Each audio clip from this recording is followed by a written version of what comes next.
Next है student हमारे पास egestion. Egestion क्या होता है? The process of removing undigested food from the body. जो भी अनडाइजेस्टेड फूड होता है हमारी बॉडी के अंदर, जैसे पहले तो खाना कहाँ पे डाइजेस्ट होता है? माउथ में। ठीक है, माउथ से बाद खाना कहाँ पे जाता है स्टूडेंट्स? माउथ के बाद जाता है ओएसोफेगस। ओएसोफेगस, ठीक है। ओएसोफेगस को क्या कहते हैं? फूड पाइप भी कहते हैं। उसके बाद खाना जाता है हमारे पास, ओएसोफेगस से जाता है हमारे स्टमक में। ठीक है, स्टमक से खाना जाता है, स्टमक से खाना जाता है हमारे पास स्मॉल इंटेस्टाइन में। स्मॉल इंटेस्टाइन, स्मॉल इंटेस्टाइन में खाना क्या होता है? पूरी तरह कंप्लीटली डाइजेस्ट हो जाता है। ठीक है, तो खाना कंप्लीटली डाइजेस्ट कहाँ पे होता है? स्मॉल इंटेस्टाइन में। और स्मॉल इंटेस्टाइन पे जब खाना डाइजेस्ट हो जाता है, जो अनडाइजेस्टेड फूड होता है वो कहाँ जाता है? लार्ज इंटेस्टाइन में। लार्ज इंटेस्टाइन, ठीक है। तो खाने को हम कंप्लीटली बॉडी से जब रिमूव करते हैं अनडाइजेस्टेड फूड को, उस प्रोसेस को क्या कहते हैं? इजेशन। और वो किसकी हेल्प से होता है? लार्ज इंटेस्टाइन की हेल्प से। लार्ज इंटेस्टाइन में जनरली कौन सा फूड एंटर करता है? Undigested food. ठीक है, तो इजेशन की डेफिनेशन बनेगी the removal of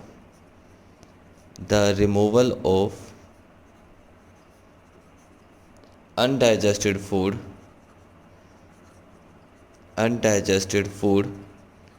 from the body is known as egestion। ठीक है स्टूडेंट्स, उसको क्या कहते हैं? इजेशन कहते हैं, अनडाइजेस्टेड फूड को बॉडी से रिमूव करना। नाउ इसमें कौन हमारी हेल्प करता है अनडाइजेस्टेड फूड को रिमूव करने में? लार्ज इंटेस्टाइन हेल्प करता है। ठीक है, लार्ज इंटेस्टाइन क्या करता है? लार्ज इंटेस्टाइन की जो वॉल्स होती हैं, ये लार्ज इंटेस्टाइन है, इस तरह की शेप होती है लार्ज इंटेस्टाइन की। ये लार्ज इंटेस्टाइन है स्टूडेंट्स, ठीक है। और लार्ज इंटेस्टाइन में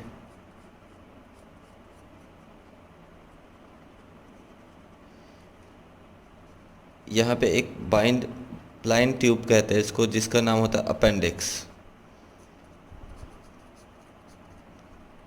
अपेंडिक्स, ठीक है। और ये पाउच लाइक स्ट्रक्चर होता है जिसका नाम होता है सीकम। CAECUM, लार्ज इंटेस्टाइन का पार्ट होता है। That is colon, that part is known as rectum. ठीक है, और दैट इज एनस। एनस के थ्रू हम अनडाइजेस्टेड फूड पूरा का पूरा क्या कर देते हैं? रिमूव कर देते हैं।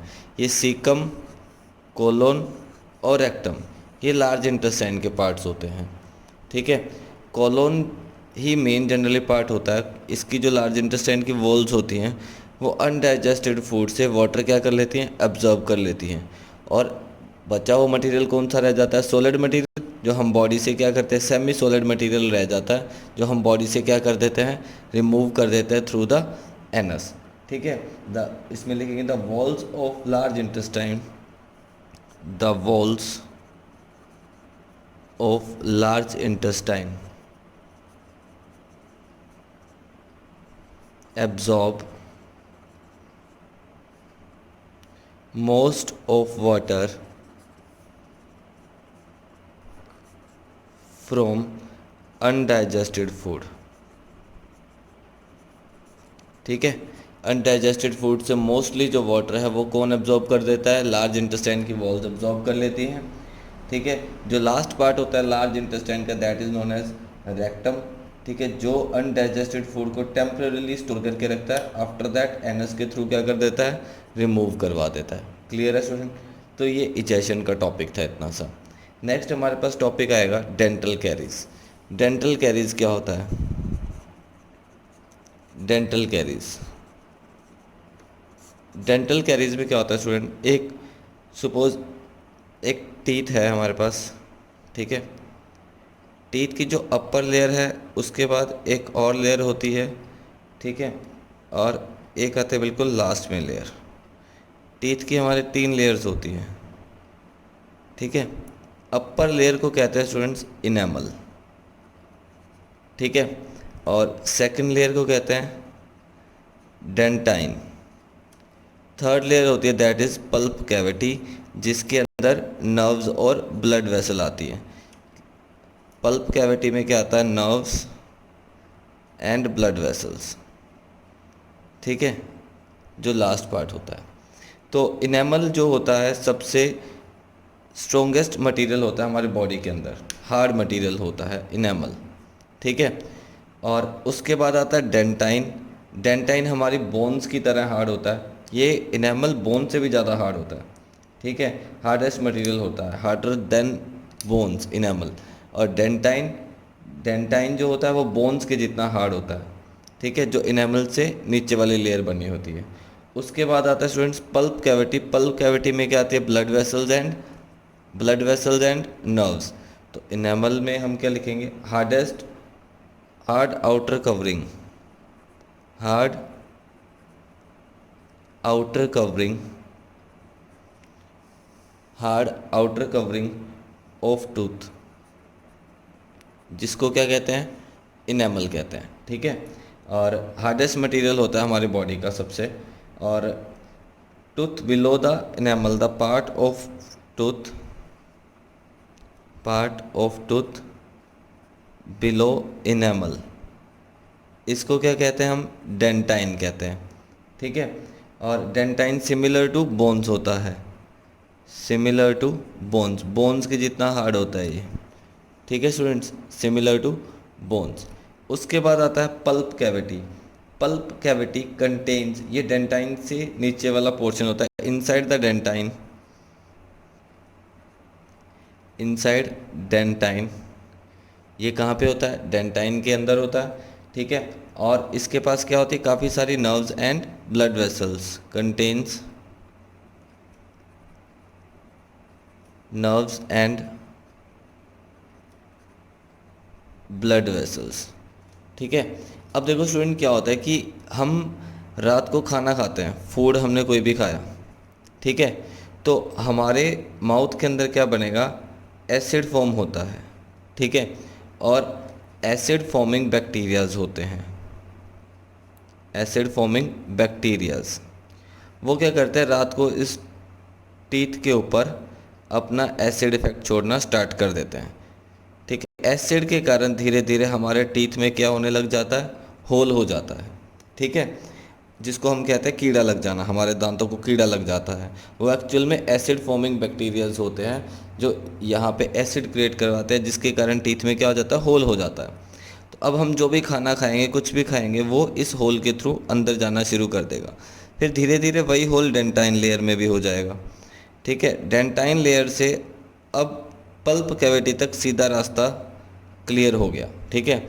अब क्या होगा, जो भी हम खाना खाएंगे, कुछ भी चीज़ खाएंगे, वो या तो इसमें फंस जाएगी, फिर हम रिमूव करेंगे, नहीं तो जब वो यहाँ पे पानी पिएंगे, तो जब वो पल्प कैविटी या नर्व हमारी नर्व्स के साथ टच होने लग गया डायरेक्टली, तो बहुत ही पेनफुल होता है वो, ठीक है, वो पेन क्रिएट करेगा। तो डॉक्टर्स क्या करते हैं, फिलिंग करते हैं टीथ की, इसको ऊपर से बंद कर देते हैं, ठीक है, जिसके कारण कोई भी मटेरियल हम खाते हैं वो अंदर नहीं जाता और हमें पेन क्रिएट नहीं होता, ठीक है स्टूडेंट। तो यहाँ पे होल होने को क्या कहते हैं, कैविटीज़ कहते हैं, डेंटल कैरीज कहते हैं जिसको, ठीक है। तो इसकी डेफिनेशन बनेगी, the formation of small cavities, the formation of small cavities in the teeth due to the action of acid forming bacteria, acid forming bacteria and improper dental care, अगर हम अपने दांतों की केयर नहीं करते हैं तो उसकी वजह से भी हो जाता है, इज कॉल्ड डेंटल कैरीज, उसको क्या कहते हैं, इज कॉल्ड डेंटल कैरीज, ठीक है। टीवी में एडवर्टाइजमेंट आती है सेंसोडाइन की, ठीक है, दांतों में झंझनाहट होना, जिसमें वो बोलते हैं। दांतों में झंझनाहट क्यों होती है? इसी वजह से होती है, ठीक है। जब इनेमल लेयर लूज़ होने लग जाती है, ठीक है, ये ख़त्म होने लग जाती है धीरे धीरे, तो खाना पानी सब डेंटाइन लेयर को टच करने लग जाता है, ठीक है। और धीरे धीरे जब डेंटाइन लेयर भी ख़त्म हो जाती है तब पल्प कैविटी में तब पेन होना शुरू हो जाता है, जब पल्प कैविटी में वो पानी वगैरह लगना शुरू हो जाता है, ठीक है स्टूडेंट्स। तो इसीलिए हम रात को ब्रश करके सोते हैं, ताकि एसिड फॉर्मिंग बैक्टीरियाज ख़त्म हो जाएं, वो एसिड वो क्रिएट ना करें, जिसकी वजह से हमारे टीथ जो हैं वो बिल्कुल परफेक्ट रहते हैं। क्लियर है स्टूडेंट? तो ये आता है डेंटल कैरीज। डेंटल कैरीज क्या होता है?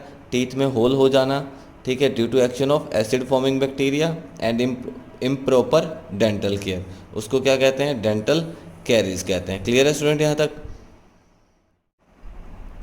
स्टूडेंट हम कोई भी कैसे बैक्टीरिया एक्ट करते हैं? कोई भी हम शुगर वाला फूड खाते हैं, ठीक है, जिसमें शुगर होती है, ठीक है, तो बैक्टीरिया जो होते हैं हमारे माउथ के अंदर वो किसके ऊपर एक्ट करना शुरू कर देते हैं?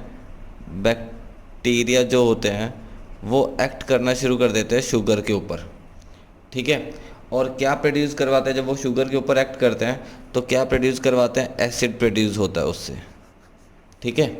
और ये एसिड जो प्रोड्यूस होता है तो ये हमारे दांतों को टच करता है। वो क्या करता है? पहले तो जो कैल्शियम सॉल्ट होता है, acid dissolve the calcium salt, dissolve the calcium salt, जो भी कैल्शियम सॉल्ट होता है उसको डिजोल्व करता है from the tooth enamel, from the tooth enamel, ठीक है। टूथ इनेमल में जितना भी एसिड कैल्शियम सॉल्ट होता है, एसिड उसको क्या कर लेता है? डिजोल्व कर लेता है खुद में, ठीक है। उसके बाद and then from dentine forming small cavities in the tooth over a period of time, और कुछ टाइम तक वो धीरे धीरे क्या बना देता है? दांतों के ऊपर होल बनाता है, कि जितना भी कैल्शियम सॉल्ट होता है उसको एसिड क्या कर लेता है? खुद में डिजोल्व कर लेता है, ठीक है। उसके बाद क्या होता है? फिर धीरे धीरे वो एसिड क्या करता है? डेंटाइन में छोटे छोटे होल बनाना शुरू कर देता है, and then from dentine forming small cavities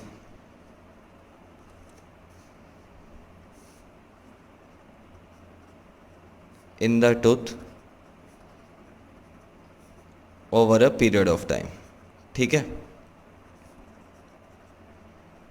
तो इस तरह से हमारे दांतों में कैविटीज़ होती है।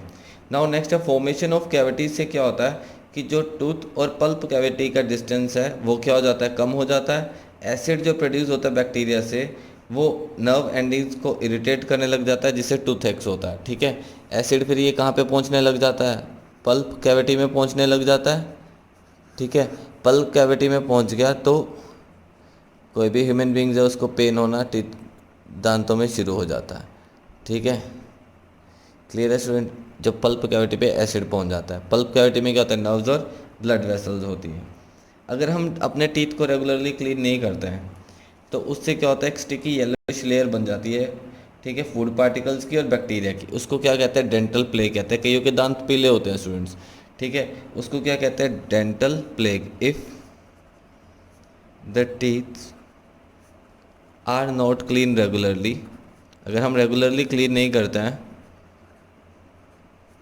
येलोइश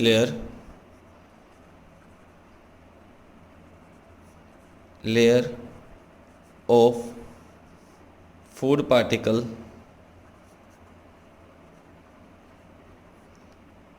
एंड बैक्टीरिया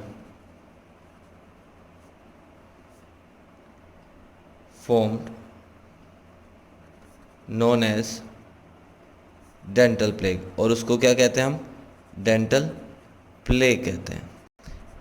क्लियर है स्टूडेंट? ये हमारा टॉपिक था टीथ्स के ऊपर। और नेक्स्ट हम करेंगे अभी हमारे पास न्यूट्रिशन इन अमीबा। हमने न्यूट्रिशन इन ह्यूमन बींग्स किया अभी, जिसमें हमने इंजेक्शन किया था, इंजेक्शन, डाइजेशन, एब्जॉर्प्शन, एसिमिलेशन